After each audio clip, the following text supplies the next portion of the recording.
नामे नामी इसमें गिरामी हजरत उमैर इब्ने हमाम जदों हुजूर छप्पर चों बाहर निकले सरकार ने दसिया लोको जेड़ा बंदा रब दी राह ते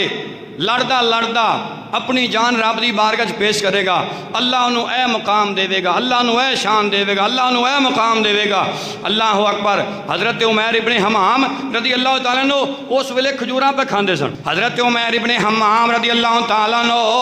उस वेले आप खजूरां खा रहे ने ते हालत की ये नाले खजूरां पे खांदे ने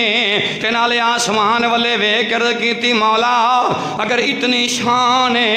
इतना मकाम है तेरी राह विच जान देंदा हुण खजूरां खा लईयां ने बाकी सुट दित्तियां तलवार कढ़ लई मैदाने जिहाद विच जाके लड़े ते लड़दियां लड़दियां लै ओ यार हवाले रब दे कमली वालिया लै ओ यार हवाले रब दे अते मेले सी चार दिनां दे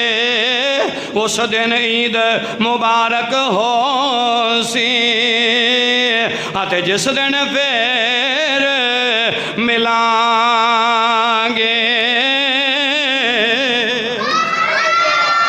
हज़रत उमैर इब्ने हमाम रज़ी अल्लाह तआला अन्हु आपने भी जामे शहादत नोश फरमा लिया।